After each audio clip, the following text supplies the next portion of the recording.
All right, peace and blessings. Name of this segment is called Talk to Me Dad. And before we get into this gift of Talk to Me Dad, I always like to give honor and recognition in a form of a prayer in my own way.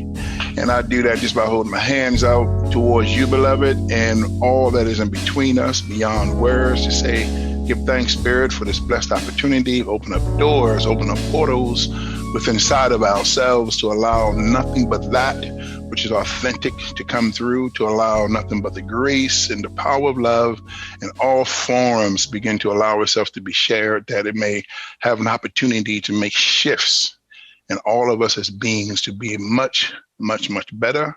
And also speaking to the unknown. We're here to make known the unknown. And so to be humbled in that presence, I give thanks to your source for your love, your guidance, and support throughout this moment. So it is in love, and so it shall always be in love.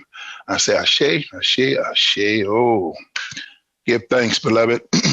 Hey, I have on this and who I'm having this blessed opportunity to look into the eyes of this beautiful soul, dear brother named Zoe. How you doing, beloved? Oh man, blessed by the best.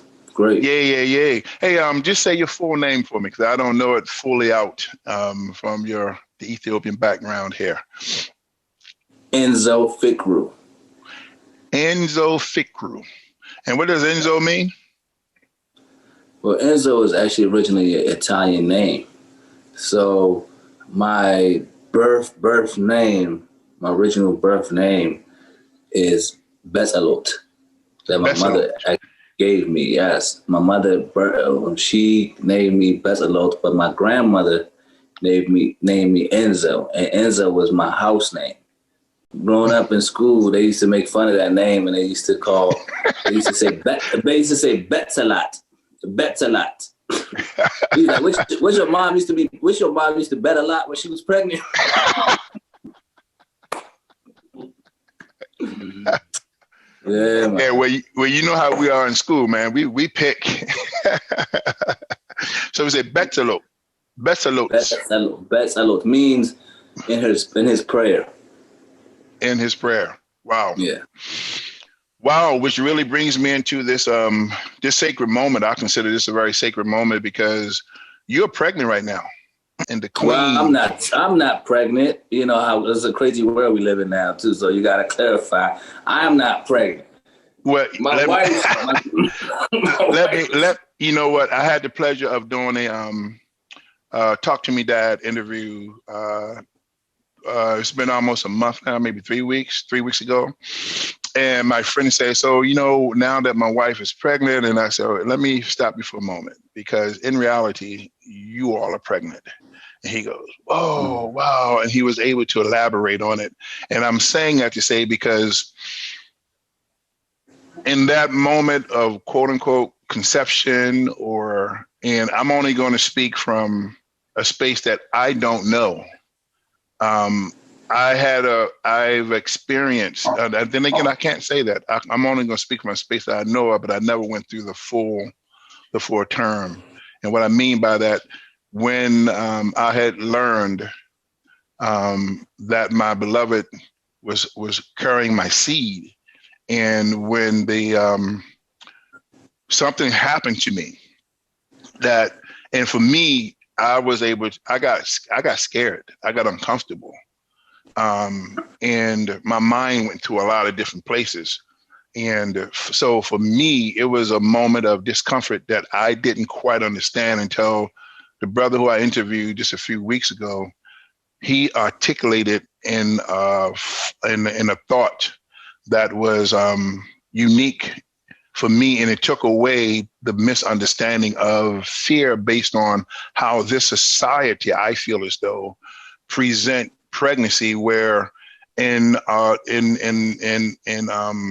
other countries or other places of other cultures, there's ceremonies, there's initiations, and there are folks who look forward, to having a child because it builds the family, and oh my gosh, and so I'm asking you, you're blessed to have 2 children already. And now that your queen is pregnant, or I would say you all are pregnant, what came up for you in that moment? Well, it was a big surprise because we did not plan it, just like the second one. The first one was definitely planned, so it was a big surprise. And my second thought was, I hope it's a girl. Mm. I hope it's a girl. And that's what we was, hoping for. So, and she found out it was a girl. It was ecstatic, Wow. happiness. Yes. And Congratulations. we were like, thank you. So I was just, just making sure mama's good. She's eating good, sleeping good, no stress. And we shall receive Zoe within in May. We're expecting her to come in May. And when you gave her a name already? Absolutely, yes. And what's the name? What's the name again? Zoe. Zoe. Yeah. Okay, and what does that mean? Why? What gave you that? Zoe means life within, like with life within. So that's the meaning of it. And we was going with the Z, and when we find out what it really meant, it was like, wow, it's just right on. It's right on. So share with me, man. Let's say your firstborn, and to where you are now. Let's say, so what do you feel has expanded in you when you found out your firstborn, and then and what has expanded? What is it expanding in you now? A lot has expanded in me now, but the first one was more of, whoa, okay, now you're stepping into a real world because you're bringing in a seed, you're bringing in a person, you're bringing in somebody into the world. So you have to be on your shit. You have to get your stuff together. You have to make sure that you have a roof over your head. You have to make sure that you're providing food on the table. So I had to basically be a man because I was young. And I was 21. Yeah, 21, 20, going on 22. So, I had to just straighten up and, make stuff happen. So it was excitement and also fear for the first one. For this one, for the third one, it was more of concerns for my wife because she had done some type of procedures, before pregnancy through her cervix and stuff like that. So her cervix wasn't strong enough, which the doctors had told us, to carry any child because she had done these procedures 2 or 3 times. So it had basically had thin layers of her cervix. So that was just basically preventing her from carrying a child. That was, so when that happened, that fear instantly kicked in as well. And I was like, man, I hope, Lord Jesus Christ, please hope, everything goes through, because definitely don't want to hear nothing like bad happens, Lord forbid. But throughout the whole process and doctor meetings and everything, it was just so static and full of amazed how well she had been developing and how well her cervix had been holding on, and she don't need to do no extra procedures or what have you. So we've been blessed. Wow. So with that first question, when I said to you, now that you are pregnant, I'm already hearing that you're pregnant because you are going through a process right now. She is going through a process. Something has shifted in you, and it is internal, because I find it, and I'm hearing that you are going through a deeper connection with your beloved, and that when you are actually creating a thought, a feeling, a space in your mind, in your heart mind, to ask for more guidance and but allowing yourself to being open to receive all of this that is coming in. And to me, that is a man being pregnant. And the reason why I feel as though to do Talk to Me Dad is because this is a part that I feel that men don't get an opportunity to express. We will find the words, but not understanding that we are pregnant, you know, and I am developing inside my womb of my heart, inside of my being, because in my understanding, that is you co-creating with her, and that's what's going to move out of that body, is part of your co-creation along with her.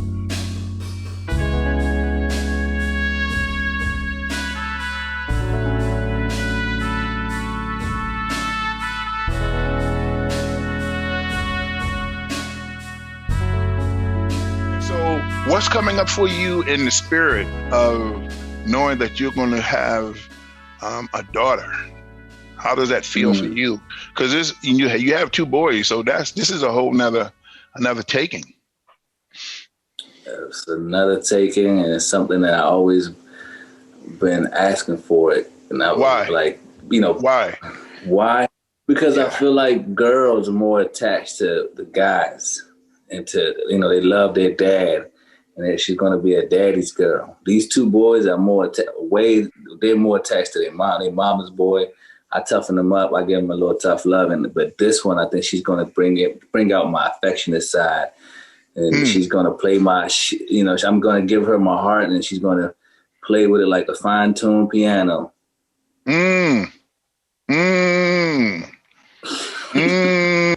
So they say, but my baby girl's not going to do that. We're just going to be, you know, on the same frequency, as you say. Being that your culture is of Ethiopia, what are some of the difference or have your parents talk to you, some of the sharings when it come around pregnancy? Have you initiated with your boys, or when you all were first together and you come forth, or do you find yourself just strongly have an American influence on bringing a child into this world? Have you been dealing with any differences of dealing with it? Because I was blessed to come to you all's wedding. I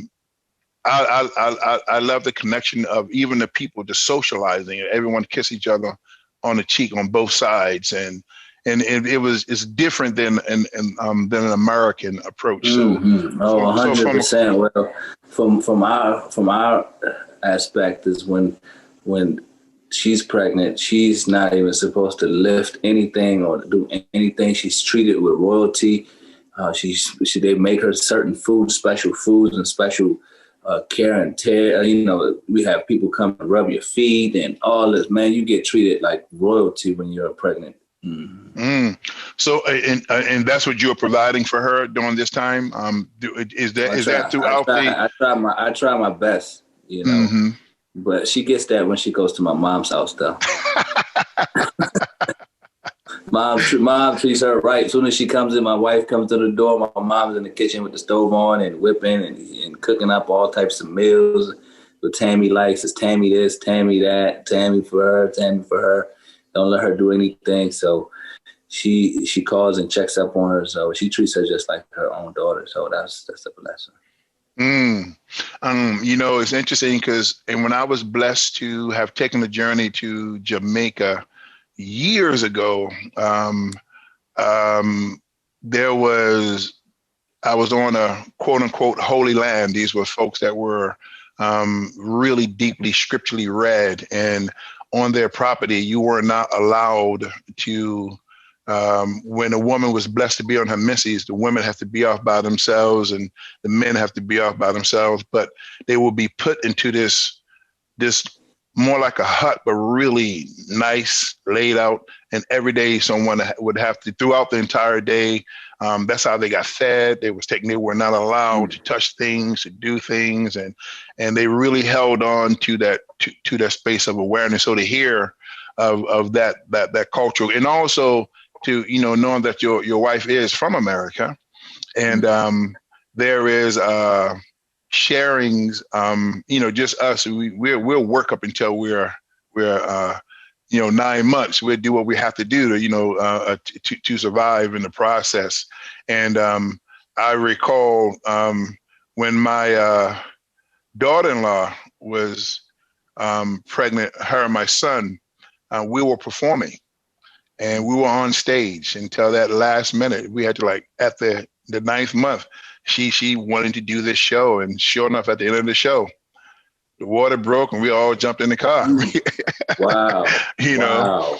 know, and for me, it's part like it's a difference with the cultural perspective. So to hear that with what you're sharing. So in what ways for you, as a dad, do you feel in this moment, even in this moment of this conversation, what is awakening in you? You know, I actually recently just put out a post and I said, nothing matters but the expecting Zoe. That's all that matters at the moment. Right now is my main focus to just expect my baby girl and to start a new journey with her.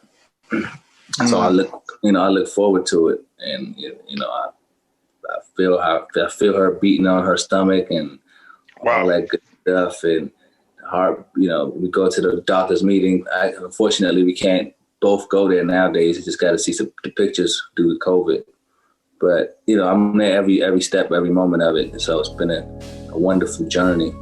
And like I said, it's just nothing. I'm more of like a tunnel vision into her arrival. This little boy comes up in you. It's like this light shines in your eyes. It's like this bigness of like, whoa, yeah, she's coming.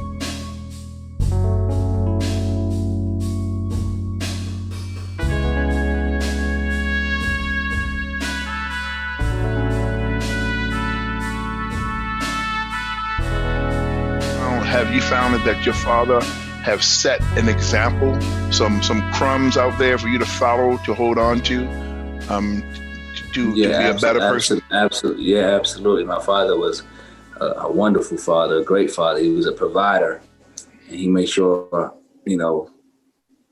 whatever I wanted, whatever I needed, I got it, I get it. And he was, even though he wasn't there majority of my childhood times, he always fulfilled my needs, and but he was just there. He wasn't there physically, but he was there. Then when I got to my 13 and up, my father was there the whole time. There was a gap from when he went from Ethiopia to the United States to basically get settled, get everything situated so he could bring us. He was here for about 6 to 7 years, I believe. And then before that, he was also incarcerated for a little bit. That's another story. But so it was a little bit of gaps and stuff like that in between. So yeah. So I mean, but our relationship now is still is great, but then again, there's no communication. And so, and thank you for feeling comfortable with being able to share, that part of it, because, I don't know what men will be watching this or have the opportunity to see this. I consider you a very successful person. I consider you a person who has set an example in the community, not just owning your own business, but also bringing in consciousness around health, around eating, cautiously around understanding that food is medicine. And so, I, as a stepdad of 4 children, and when I think of my boys who have set an example as performers, it's something you sit back and there's a sense of pride that comes with that. And to know that you are in that position as a father, and to have your dad look down on you, which we're now into 3 generations of your family flow, and yet still that story is not carried on in you. For whatever reason, he was incarcerated. Somehow you have allowed yourself to present yourself in this manner, that your children can see that all things are possible. So I give thanks for that space.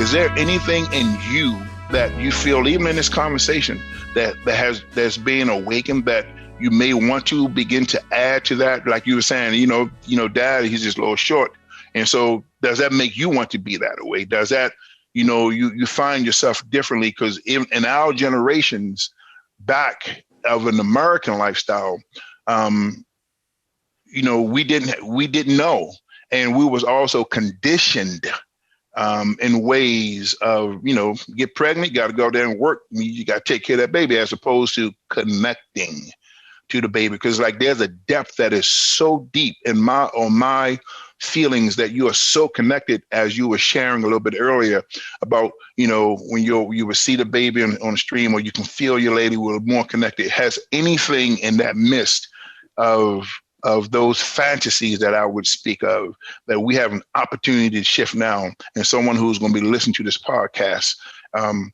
has that awakened in you? Oh man, yes, that fantasy of just wanting to know what my baby girl's about to, what have we created, what she's going to look like. Her first meal, and it was, it's just, it's just excitement, excitements and questions and on top of excitements. Are you talking to her? I mean, are you doing story time with her while she's in the womb? That's something No, I'm not actually. No, not yet. Okay. Yeah, I want to poke, because maybe just in asking that, maybe that may tickle your ear a little bit more. You know what I mean?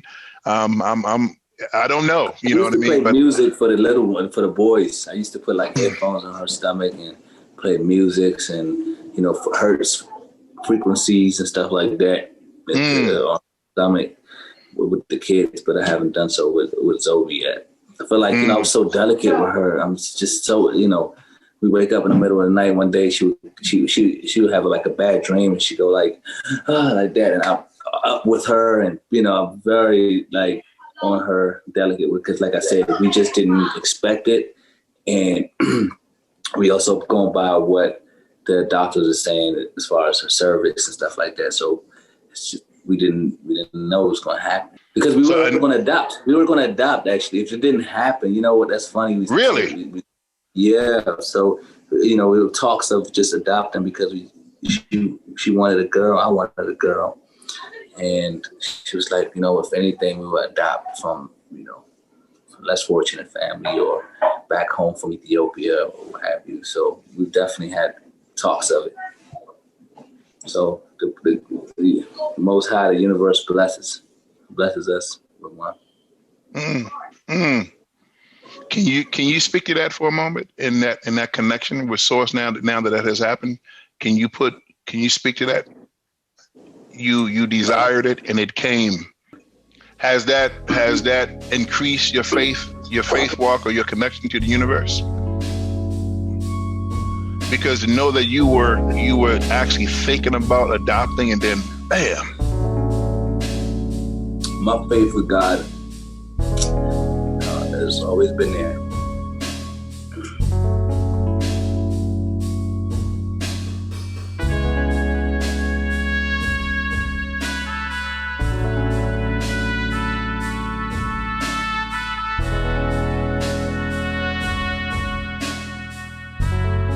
Yeah, I would say very strongly, that's exactly how you and I met. It was definitely a faith walk, man. And being at your restaurant, walked away, and Spirit said, nope, go back in. And I came back in, and we spoke in the back, and the alignment of sharing was like, whoa, and so here we are to this day, you know what I mean? And so, and to know that the blessing of that, the gift that you all asked, and to me I heard the spirit of being patient, but yet sometimes we can jump ahead of it. But just before you did, you know what I mean? And here we are. She is, y'all having a girl. Yeah, absolutely. Yes. Much gratitude. Yeah, man, I'm humbled by this moment of having this opportunity to share in this space. One, the gift of doing Talk to Me Dad is that I'm actually stepping out into all cultures, and I'm asking this question because we're all dads, and we walk this planet, and a lot of folks don't get this opportunity, or I'm not gonna say a lot of folks, but a lot of men don't get this opportunity to express their emotions. We have a society that says, when you're tapped into your feminine in the minds of some men, you're excuse the language that comes behind it, stop acting like a punk. Stop acting like a little sissy. Stop being a pussy, and in my focus today, when I hear, or I have not been around that terminology in so long, but when I think of those terminologies today, it's like, oh, brother, being a pussy is probably the most strongest thing you would ever experience, because you probably couldn't go through what a woman go through when it comes down to being pregnant and to bring forth that child. You know what I mean? And it's like, so the lack of understanding the strength. Yeah. So if you call me a pussy today, I would go, yay. Thumbs up. So having a true understanding of that. So having this pleasure of being able to connect to men of all cultures and having them to express their quote unquote, I know for me, it's given me an opportunity to tap into my feminine, of being a man, and to really see for me where strength really lies. And the overall perspective is I put what you call exclamation mark behind every letter, not the word, but behind every letter. L exclamation, O exclamation, V exclamation, E.